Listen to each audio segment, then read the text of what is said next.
वक्फ task force Pune से ताल्लुक है उनका, सलीम मुल्ला साहब, वो आए अपने ख्यालात के इजहार करें।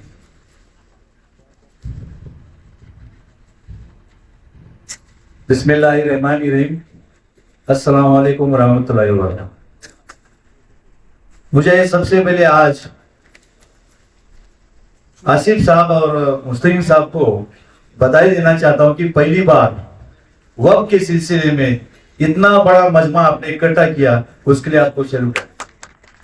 कि हमने आज तक देखा है 10 साल में जिस तरीके से आसिफ साहब और मुस्लिम साहब ने इस महफिल को सजाया है, आने वाला वक्त अगर आप आगे रहेंगे तो इंशाअल्लाह आसिफ साहब जो वक्त की बर्बादी हो रही है उसको रोकने का काम आप करेंगे।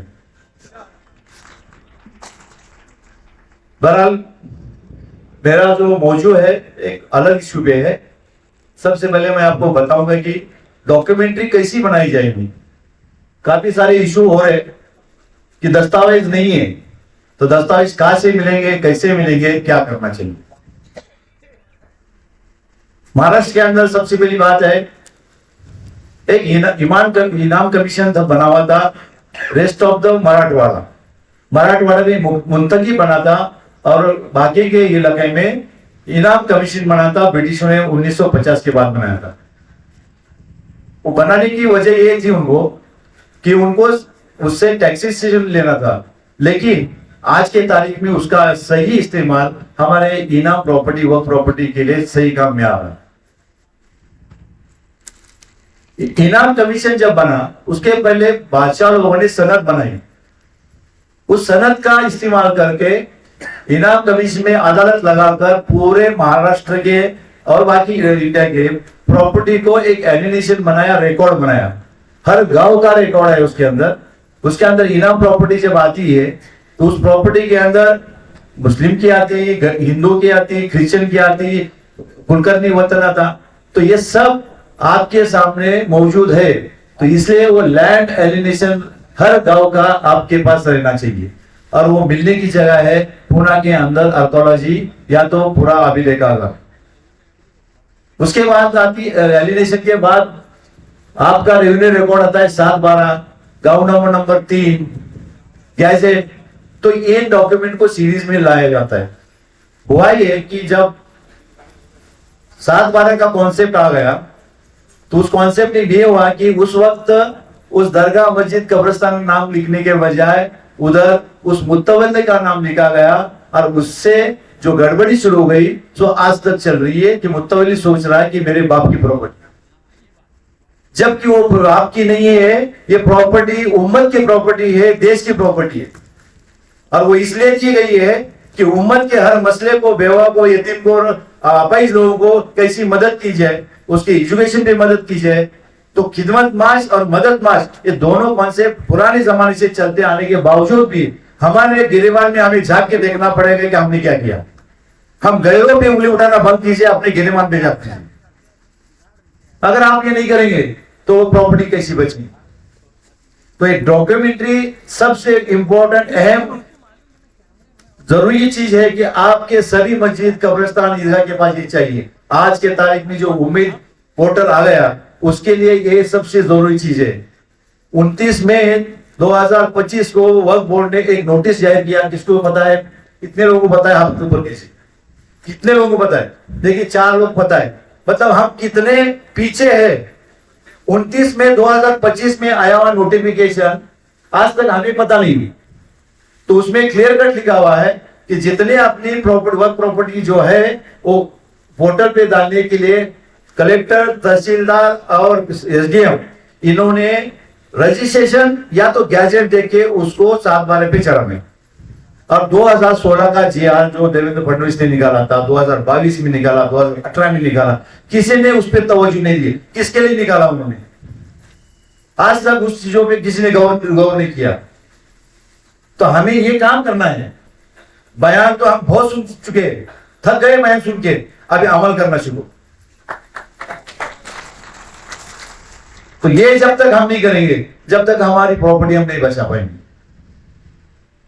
रही बात अभी सबसे अहम बात बता आपको मैं, बुरा लगेगा लोगों को, लगने दो, कोई दिक्कत नहीं है। हक की बात, सच्ची बात करने में किसी को डरने की जरूरत नहीं। सबसे अहम बात है कि हमारा वक्फ बोर्ड आज क्या कर रहा, कितने लोग वक्फ बोर्ड से खुश है? मुझे नहीं लगता कोई महफिल में एक भी नहीं रहेगा। है कोई खुश? किसने बनाया वक्फ बोर्ड? सच्चर कमेटी ने जब उसको रिकमेंड किया, 2002 में वक्फ बोर्ड बना, 1 जनवरी 1996 में वक्फ एक्ट अमल में आया। इसके बावजूद 2025 तक उस एक्ट को अभी तक सही ढंग से अमल नहीं किया। और हमारा जो वक्फ बोर्ड बना 2002 से, वो अपने आप को बाप समझता है हमारा। आज के तारीख में कोई भी वक्फ बोर्ड में स्टाफ हो, सीईओ हो, ना परमानेंट सीईओ दिया गया, ना वक्फ बोर्ड के मेंबर है, चेयरमैन है। ये लोग क्या करते हैं? आज वहां बैठ के हमारे वक्फ फंड से पैसा इकट्ठा करके मौज मस्ती करते रहते, और हर बात, हर मीटिंग, हर एजेंडा छुपा रखते हो, जबकि ये आपके सामने पेश करना चाहिए। ये आज हमने मीटिंग में तय किया, लेकिन आपने सवाल नहीं उठाया। आपको सवाल उठा करना पड़ेगा। जब तक आप सवाल नहीं करेंगे, आपको जवाब नहीं मिलेगा।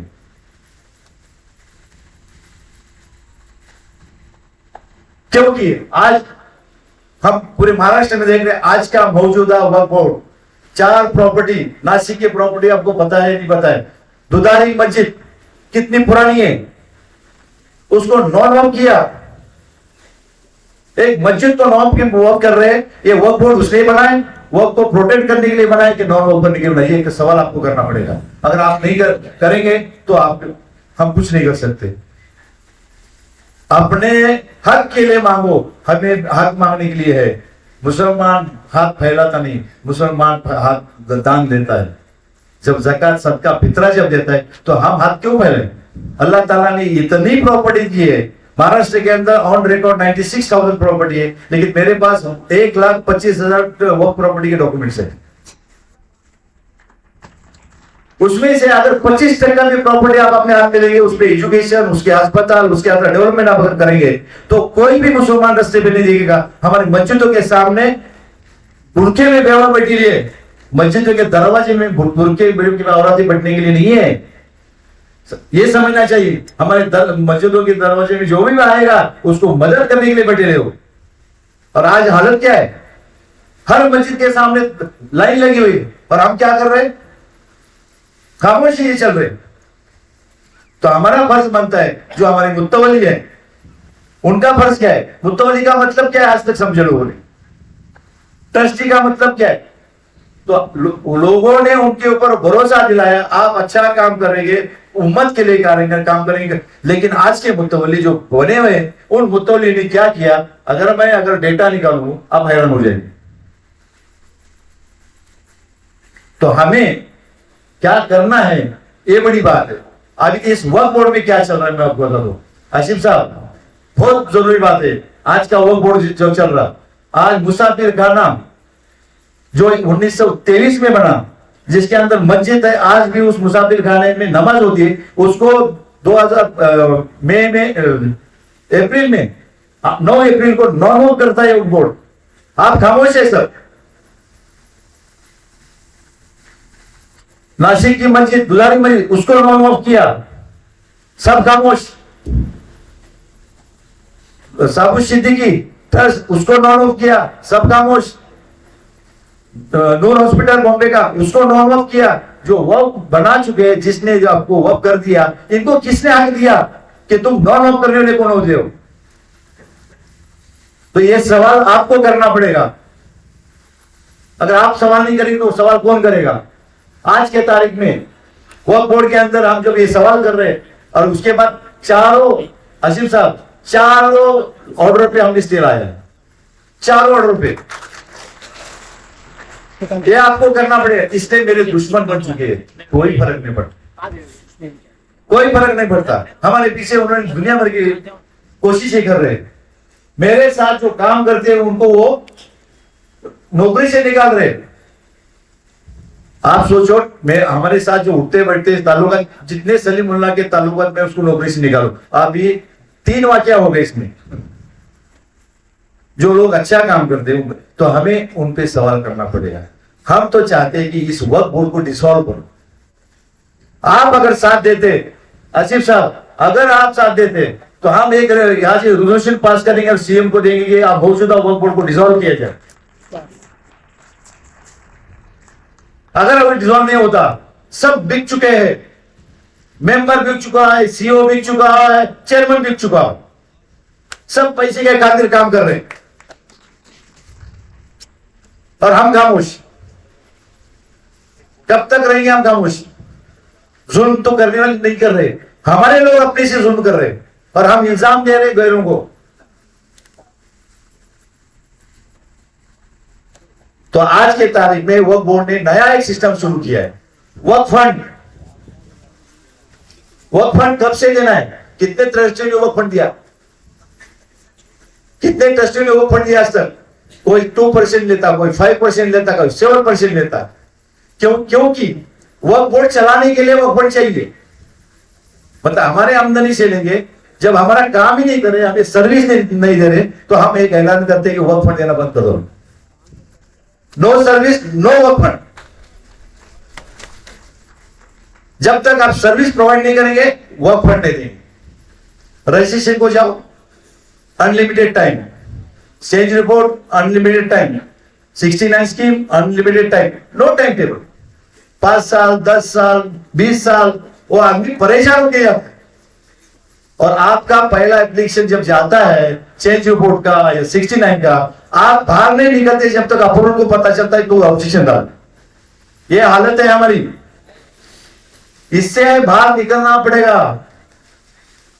कब निकलेंगे हम? जब आप सवाल करेंगे और एहतियात होकर सवाल करो। अकेले में आपको कोई भी सपोर्ट नहीं करेगा। मैंने डिप्टी सेक्रेटरी को परसों बोल के आया हूं, 22 तारीख का उनको अल्टीमेटम दिया था मैंने। अगर इन लोगों को काम पे नहीं लिया तो मैं मालेगांव के महफिल में ये ऐलान कर दूंगा कि वो बोर्ड टोटली करप्ट हो चुका है। क्योंकि जो एम्प्लॉयज काम कर रहे हैं, आज इसके पहले बताते कि एम्प्लॉयज नहीं हमारे पास, आज के तारीख में 210 एम्प्लॉयज है, तो सर्विस कितनी मिल रही है? 210 एम्प्लॉयज रहने के बावजूद हर डिस्ट्रिक्ट ऑफिस में तुम्हारा डिस्ट्रिक्ट ऑफिसर है। कितना डिस्ट्रिक्ट ऑफिसर तुम्हारे ऑफिस में रहता है? आपको सवाल करना पड़ेगा, क्योंकि आपके वक्फ फंड से उनको तनख्वाह जाती है। अगर आप सवाल नहीं करेंगे तो सवाल कौन करेगा? क्योंकि आप वक्फ फंड दे रहे हैं। बड़े मुश्किल से कोई जगह में मस्जिदों को मैनेज किया जा रहा है, फंड नहीं है। किस तरीके से वो हैंडल करते हैं, इमाम का पगार, मोजन का पगार, लाइट बिल पगार, इसी के बारे में जो सोचते नहीं, सिर्फ वक्फ फंड चाहिए इनको। और टारगेट बना रहे हैं, टारगेट कि इतना वक्फ फंड हमें इस साल कलेक्ट करेंगे। वो वक्फ फंड का करेंगे क्या भाई? आज तक कितने बेवाओं को तुमने आज तक मदद की? वक्फ का असली कॉन्सेप्ट है कि मदद करना। किसको किया आज तक? कितने बेवाओं को आज तक इन्होंने पेंशन दी? नहीं दी। तो हमारा जो फर्ज बनता है वो हमें करना है। हम अपना काम करते रहेंगे, कामयाबी देने का काम अल्लाह का है। हम इसमें हमेशा पॉजिटिव सोचेंगे, कभी भी निगेटिव नहीं सोचेंगे। अगर आप पॉजिटिव सोचते जाएंगे, अल्लाह ताला आपको में जरूर कामयाबी देगा। लेकिन कंटिन्यूशन फॉलो करना, ये आपको करना है। और अपने मोहल्ले से शुरू करो। बिल्कुल दिल्ली में क्या हो रहा है, बॉम्बे में क्या हो रहा है मत देखिए। अपने मोहल्ले में, अपने इलाके में जो लोग हैं उनके पास के डॉक्यूमेंट्स है नहीं, उनको मदद कीजिए या उनको समझाइए नहीं कि आने वाला वक्त जिस तरीके से माहौल बन रहा है, आप देख रहे, सुन रहे, तो उसको अगर सीधा करना है तो पहले अपने डॉक्यूमेंट्स को सीधा करेंगे। अगर हम ये नहीं करते तो इल्जाम दूसरों को मत दीजिए। और इसका सबसे बड़ा जिम्मेदार कौन है? कुछ ट्रस्टी, कुछ वक्फ माफिया और वक्फ बोर्ड। वक्फ बोर्ड के जो स्टाफ है, बिहाइंड द डोर उनको डोर नौकरी भी लगाया हुआ है। बिहाइंड द डोर, ये समझ लीजिए। वामसी वेबसाइट जब बनी, 10 साल वामसी वेबसाइट का काम चला। वामसी वेबसाइट में 5 आदमी जब वक्फ बोर्ड में थे, सेंट्रल वक्फ काउंसिल की तरफ से, उन्होंने वामसी का काम नहीं करवाया, अपना खुद का काम करवाया। लोगों को पता ही नहीं, अवेयरनेस नहीं, क्योंकि आपके लिए लोगों को बिठाया, वो लोग दूसरा ही काम कर रहे हैं। आप जब भी जाते हो, कितने लोगों के चेहरे पे हंसी रहती है जब आपने कुछ काम बोला? आप बताइए। आपको लगता है क्यों मुश्किल मोल ली, क्यों आए इधर? तो ये चीजें 2002 से वो बोर्ड जब इस्टेब्लिश हुआ तो चैरिटी कमीशन में जितना भी रिकॉर्ड था, जितना भी था, पूरा चला गया वो बोर्ड। अब वो बोर्ड जाने के बाद उधर था चैरिटी कमीशन में जितने भी वो रजिस्टर है उसको डीम रजिस्टर करना चाहिए सेक्शन 43 में, 100 वोटो करना चाहिए। इन्होंने क्या प्रोसीजर अपनाई, एप्लीकेशन करो, 28 रुपए भरो, फिर टाइम लेंगे। तो वक्त बोर्ड बना था इसलिए जो ऑलरेडी एक प्रॉपर्टी रजिस्टर है तो उसको दोबारा एप्लीकेशन की जरूरत नहीं, लेकिन सिर्फ पैसा कमाने का था, लोगों को परेशान करूंगा। तो ये चैरिटी कमीशन का रिकॉर्ड हमारे पास चाहिए, शेड्यूल हमारे पास चाहिए, वो नहीं है क्योंकि उन्होंने दिया नहीं, तो हमें वो कोशिश करके निकालना चाहिए। तो वक्फ बोर्ड को जब तक आप जितना भी चल रहा, देखिए क्या करना है, सेंटर क्या कर रहा, स्टेट क्या करना, गवर्नमेंट क्या कर रही है, वो इंपॉर्टेंट नहीं है। हमारा वक्फ बोर्ड क्या कर रहा है ये इंपॉर्टेंट है, आपका सुप्रीडेंट है। हाँ, सबसे पहली बात यह है कि वक्फ बोर्ड की मिल्कियत 1 इंच में नहीं, ये समझ लीजिए। वक्फ बोर्ड की कोई भी मिल्कियत नहीं, वक्फ बोर्ड हमारा सुप्रीडेंट है, उसको कोई राइट्स नहीं हो अपनी प्रॉपर्टी उनके नाम पे करने की। वो प्रॉपर्टी उसी की है जिसे दरगाह, मस्जिद, कब्रिस्तान की है, ईदगाह की है। तो जो फैलाया वक्फ बोर्ड की प्रॉपर्टी, कोई वक्फ बोर्ड की प्रॉपर्टी नहीं, उसी तंजीम की प्रॉपर्टी, उसकी इदारे की प्रॉपर्टी है वो। तो ये हमें ख्याल में रखना चाहिए कि बाबा ये एक्चुअली है क्या। अभी सेक्शन 40 निकाल दिया,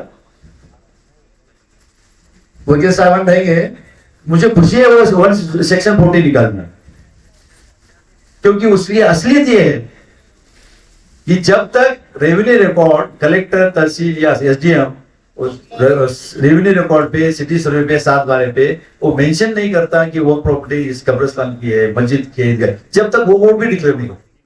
लेकिन हंगामा क्या किया, वो बोर्ड जिस पे उंगली रखेगा वो बोर्ड की प्रॉपर्टी बनती है। अरे वो बोर्ड की प्रॉपर्टी नहीं तो बनेगी कैसे?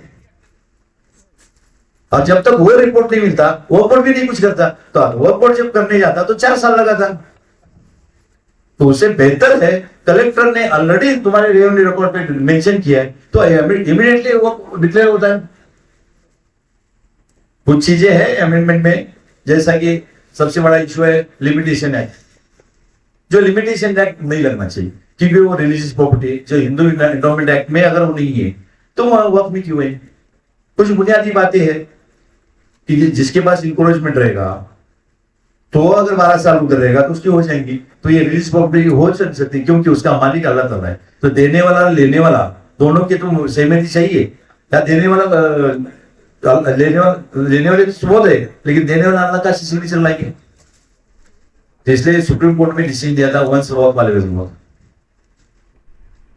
ये तो क्लियर कट आपके सामने आना चाहिए, साफ सुथरे दिमाग में ये पहले बैठना चाहिए कि अभी एक बात है कि 10 करोड़ रुपए सालाना महाराष्ट्र गवर्नमेंट दे रहा, वो बोर्ड को क्यों दे रहा, कितने लोगों को पता है?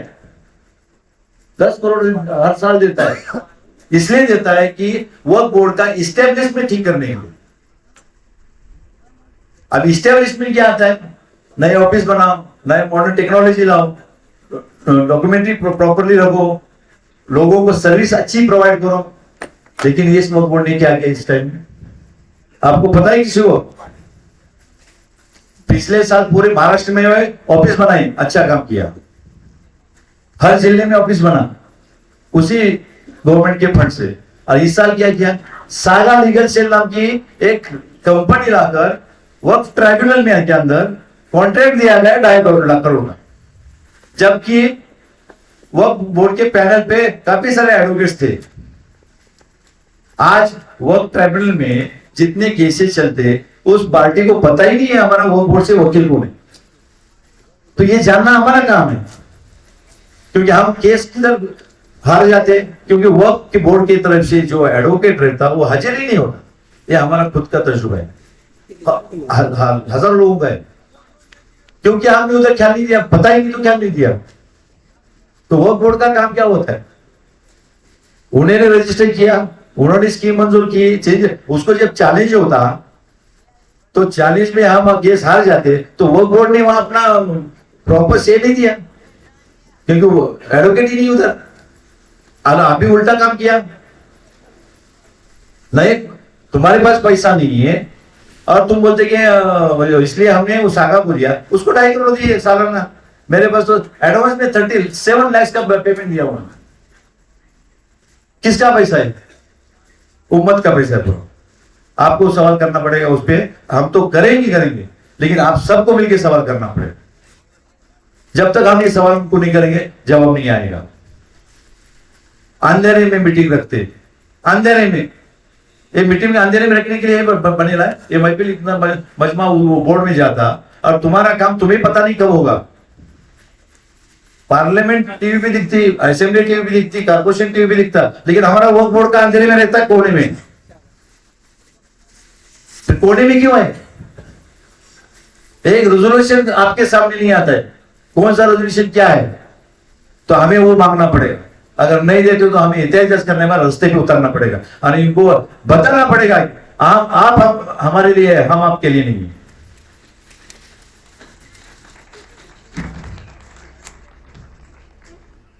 तो ये हमारी मेन बुनियाद अगर किधर फंस गई है तो वह बोर्ड में फंस गई।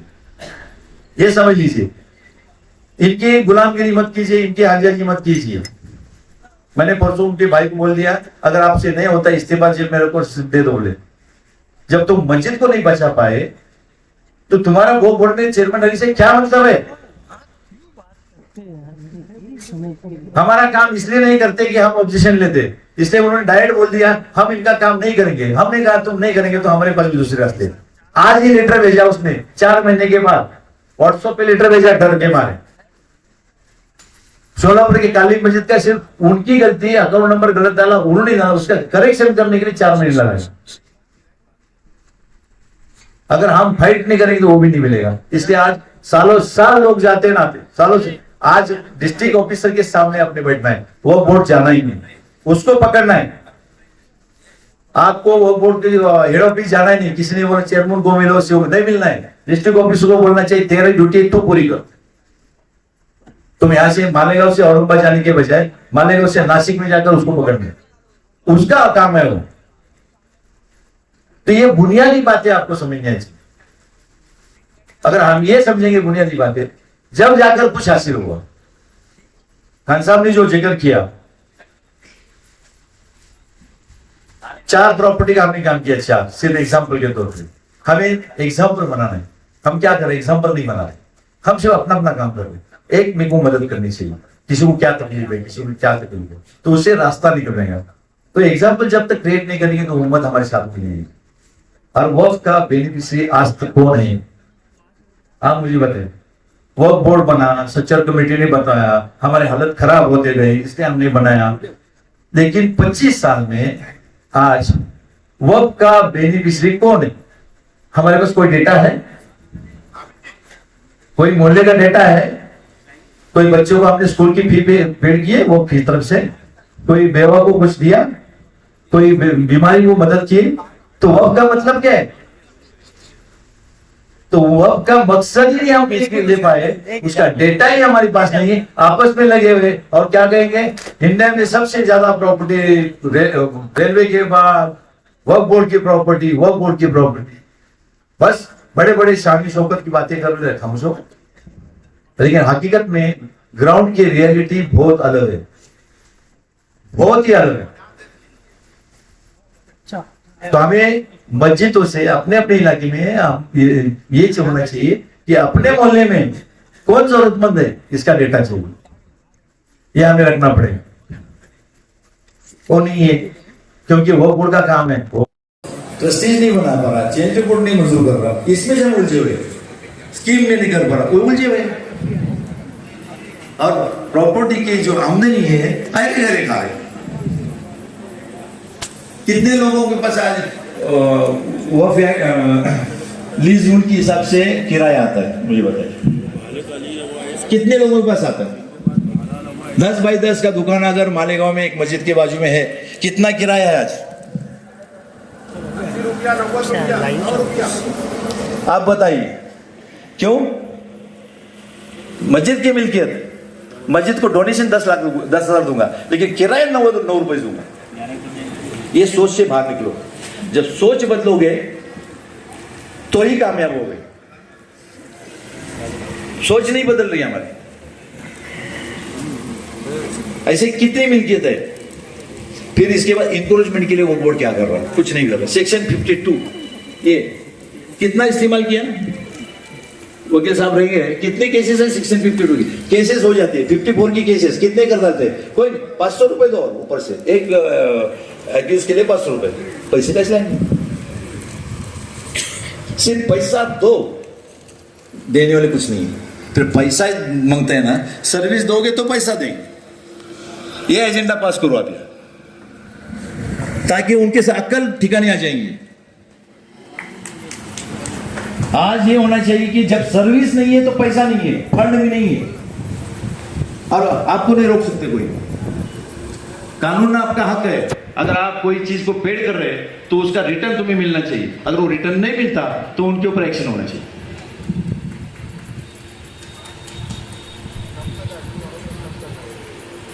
तो बहरहाल वक्फ पोटेंशियल है बहुत बड़ा, उम्मत के लिए, देश के लिए इतना बड़ा पोटेंशियल है वो।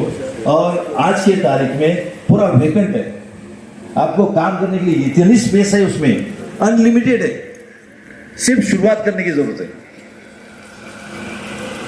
हाथ फैलाने की जरूरत ही नहीं पड़ेगी उसको। एक मिनट,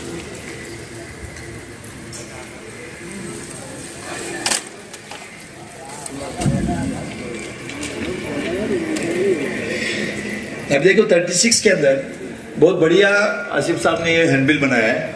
इतना बढ़िया बनाया है कि इसका अगर आप इस्तेमाल करेंगे तो आपको कोई दिक्कत नहीं होगी, कोई दिक्कत नहीं। प्रॉपरली बना है। सिर्फ इसमें ये होना चाहिए कि सेक्शन 36 में रजिस्ट्रेशन में जब जाते हैं तो हमें उनको सवाल करना चाहिए कि क्या टाइम लिमिट में तुम करके दोगे। ये आपका सबका सवाल होना चाहिए, क्या टाइम लिमिट में तुम करके दोगे। ये उनको कंडीशन डालना पड़ेंगे हमारे। दूसरी बात है ऑडिट। ऑडिट का मामला जो अभी क्लियर करता हूं मैं आपको। 2002 के बाद वो बोर्ड भी चला गया, उसके पहले चैरिटी कमीशन था, तो चैरिटी कमीशन 2004 से आज तक का ऑडिट देने का। ट्रस्टी चले गए, अल्लाह को प्यारे हो गए, ऑडिट कौन देगा? तो मौजूदा जो नए ट्रस्टी बनते उन्होंने कहा से लगाया, उसमें भी 2024 तक 7% से ऑडिट देने का। बहुत देर हो गया ना। 2024 तक 7% और 2025 से 5%। और रेस्ट ऑफ महाराष्ट्र पहले 2% था, ओनली मराठवाड़ा 5% था। तो ये मनमानी जो चल रही, आपसे पैसा छीनने का जो काम कर रहे हैं उसको रोकना पड़ेगा। एक कानून एक जैसा होना चाहिए। और जो मिल्कियत वक्फ फंड हम जब देंगे, इंक्रोच हो चुकी है, लोग उसे हटाने रहे, गवर्नमेंट बोर्ड उसको एक्शन नहीं ले रहा और हमें बोलता वक्फ फंड दो। जो बैठे हैं उधर गैर कानूनी तौर पे, उनके ऊपर तुम वहां से किराया बढ़ाने की कोशिश नहीं कर रहे। तो हमें ये काम करना पड़ेगा कि आप वक्फ फंड हम देने जब रेडी कब हो जाएंगे कि हमारी आमदनी बढ़ेगी। तब चंदे के पैसे पे भी वक्फ फंड सुना है कभी? कोई भी इदारे में नहीं है चंदे के पैसे पे वक्फ फंड।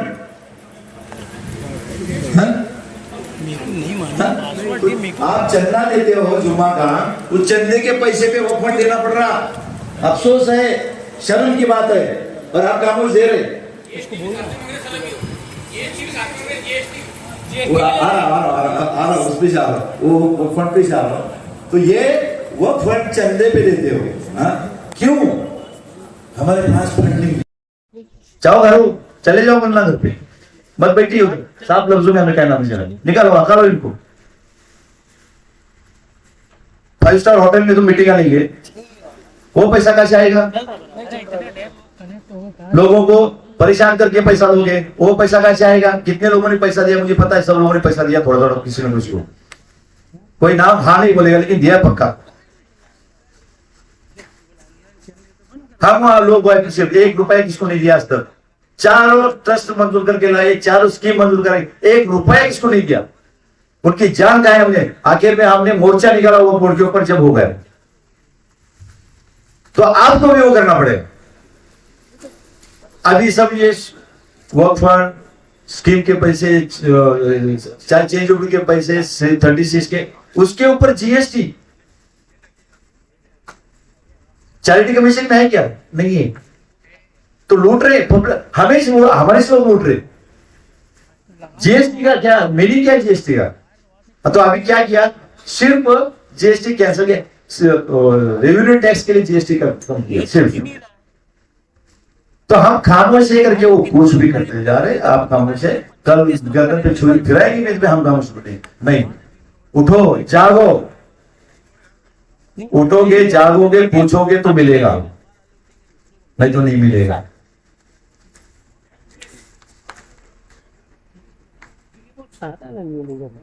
स्कीम के लिए सबसे पहले स्कीम की जो हेयरिंग होती है, हेयरिंग जो मामला चला हेयरिंग का, कॉन्स्टिट्यूशनल बॉडी सुप्रीम कोर्ट के ऊपर की बॉडी हो गई। एक ही बात, कॉन्स्टिट्यूशनल बॉडी जो बैठे हैं हेयरिंग को, उनको पता ही नहीं है क्या एक्ट एंड क्या है। और कॉन्स्टिट्यूशनल बॉडी और नॉन वर्क करने में पहली बॉडी है, पहली बॉडी महाराष्ट्र की थी जो आज की तारीख में हर वर्क को नॉन वर्क करते बैठे हैं। तो उसको टाइम लिमिट किधर है? दो इंसान वो हेयरिंग को जा जाके परेशान होता है। तो इसी पे हमें सवाल करना पड़ेगा, इसी पे उनको पूछना पड़ेगा। अगर आपसे नहीं होता कुर्सी छोड़ो, सीधा आवाज करो, कुर्सी छोड़ो।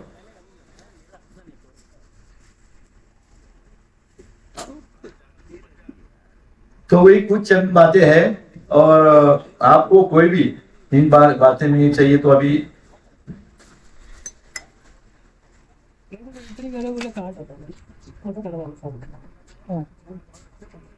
इस वर्क प्रॉपर्टी में हमें डेवलपमेंट पे ख्याल देना चाहिए।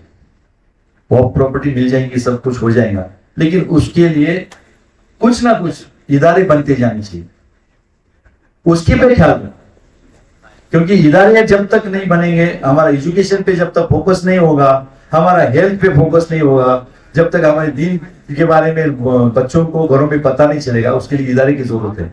तो ये वक्फ के जरिए, वक्फ की मिल्कियत के जरिए हमें आपको डेवलपमेंट में फोकस करना पड़ेगा।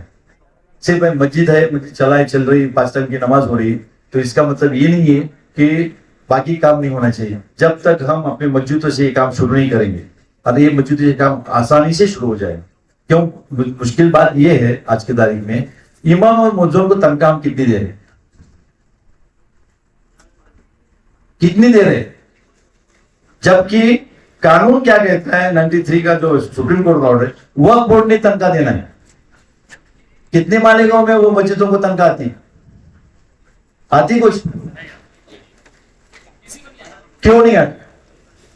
कभी आपने उसको गौर किया? हमने फॉर्मेट बनाया है पूरा, हमने भरना है, वक्फ बोर्ड को देना है। तुम हमारे से वक्फ फंड लेते हो तो तुम्हारा काम है मौजूद इमाम। क्यों? अगर वो 15-10 हजार देते तो मस्जिद 15 देगी, तो उस इमाम मौजूद की फैमिली चाहिए। वो इमाम मौजूद नमाज खत्म होती सबसे पहले बाहर जाता। क्यों? क्यों? तनख्वाह में उसका गुजारा नहीं होता, बच्चे रहते, सब रहते, वो पहले कुछ दूसरे काम के लिए जाता। तो वो दीन की तालीम अपने मोहल्ले में क्या देगा? तो हमारा फर्ज बनता है कि उसकी जो जरूरतें है पूरे करने का काम किसका है? तो हमारे ट्रस्टियों का, हुकूमत का। तो हमारे उलमाओं पे फिक्र नहीं करेंगे, सिर्फ वक्फ बोर्ड के पीछे लगेंगे। तो वक्फ बोर्ड से ये हमें मांगना पड़ेगा, तुम्हारे हक मांग रहे हैं, हम कोई किसी से भीख नहीं मांग रहे। बात भी हमें उनके तक पहुंचाना पड़ेगी। अगर वो नहीं सुनते तो सेंट्रल काउंसिल को लिखना है, वो नहीं सुनते तो पीएमओ को लिखना है। आप इस सिलसिले को जारी रखो तो आपको इसका बेनिफिट भी हो जाएगा।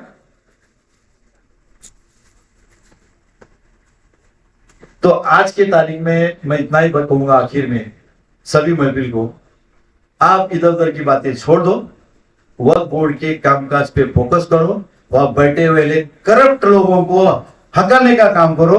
उनके अगर जब तक आप ये नहीं करेंगे, आज हमारे पास एक एग्जांपल है, अभी नजर गई उनके ऊपर मेरी, जिंदा रहते इंसान को उन्होंने मौत से डिक्लेयर कर रहे हैं सिराज भाई। ये वक्फ बोर्ड का काम है। एक ट्रस्ट के स्टेशन मस्जिद पुणे के ट्रस्टी है सेक्रेटरी है, सब कुछ वो आज भी हैंडल करते हैं। वक्फ बोर्ड ने उनको डेड करके डिक्लेयर कर दिया है और केस चल रही है 4 साल से। तो सामने खड़ा इंसान बोलते टेढ़े हेयरिंग में, तो हालात यहां तक पहुंचे। तो ये सब छोड़ो, मतलब किधर क्या चल रहा, किधर क्या चल रहा, अपने इदारे पे, अपने डॉक्यूमेंट पे, अपने काम पे फोकस रखो, सब इकट्ठा हो जाओ। जिसको जरूरत पड़ती है एक भी साथ मिलके वक्फ बोर्ड पे दावा बोल दो। जिस दिन दावा तुम बोलोगे तुम कामयाब होगे, सब वक्फ बोर्ड परेशान हो जाए, सीधा हो जाए। तो बहुत बहुत शुक्रिया मुझे बात करने का मौका दिया, और हम ग्राउंड की रियलिटी को समझ के बात करते। टीवी डिबेट में भी हमने बात किया, यही मुद्दे पे बात किया। हम अपने विजन को, अपने सच्चाई को सामने रख के कोई भी माइक ला रहा है तो हम इधर उधर नहीं होते। मेरे लिए बहुत सारी कोशिश चल रही, इनको पकड़ो, इनको जेल में डालो, हम तैयार है जाने के लिए। मैं सबके सामने बताता हूँ, जो भी वो बोर्ड के मेंबर है और जो चेयरमैन आज जो चाहता है कि सलीम मुल्ला को कैसा तो रोको। अगर सलीम मुल्ला ने एक बार अगर भी गलती किया तो तुम रोक सकते हो, वरना उनके पास कोई मौका ही नहीं। तो हम आपसे उम्मीद यही रखते हैं कि आप लोग एहतियात कीजिए, अपने अपने मोहल्ले से एक मस्जिदों के ट्रस्टी से मीटिंग में अपने मसले अपने मस्जिदों से हल करो। जितने पुराने नए वो बोर्ड के मेंबर है उन पे एक्शन में, जब तक ये हम नहीं करेंगे ये चलता रहेगा। अपने पास कानून से चलने का आसान रास्ता इतना अच्छा है, सिर्फ हमें कानून में चलने की आदत डालनी चाहिए, किसी के मत सुनो। और एक खास बात, जितने आज के तारीख में कारपोरेशन नोटिस दे रही, आपकी मस्जिद नहीं लिख रहे, चल रहा ना माहौल पूरे महाराष्ट्र में, चिखली में हुआ, कोल्हापुर में हुआ, पुणे में हुआ। अभी क्या कर रहे, कुछ लोग हाईकोर्ट जा रहे हैं, कुछ लोग सिविल कोर्ट को जा रहे हैं। अरे भाई नहीं, आपके लिए वक्त ट्राइब्यूनल बना हुआ है स्पेशल। वक्त ट्राइब्यूनल का मतलब क्या है, आपको वहां इंसाफ देने के लिए बैठे रहे हो। तो हमारे लोग क्या कर रहे हैं, उनको गुमराह करके ट्राइब्यूनल के जाने के बजाय चले जाते किधर, हाई कोर्ट और सिविल कोर्ट। आपको मैं याद दिलाता हूँ, पुणे की 2 मस्जिद को मैंने स्टे लेके आया, कोल्हापुर की 1 मस्जिद को स्टे लेके आया, पिंपरी चिंचवड के 5 मस्जिदों का हमने डिमोलिशन का स्टे लेके आए, नो डिमोलिशन करके। तो आपको ये रास्ता अपनाना चाहिए। तो आपको यही हमें बताना है कि रास्ते बताइए, हम चलना काम आपका है। बहुत बहुत शुक्रिया। अगर मेरे से कोई गुस्ताखी हो रही तो माफ कर देना। जज़ाकल्लाह खैर। अल्लाह हाफ़िज़। सलीम मुल्ला साहब ने वक्त लिया, मगर बहुत जरूरी सब बातें उन्होंने कही है। कांटेक्ट नंबर सलीम मुल्ला साहब का हम आपसे शेयर करेंगे। तो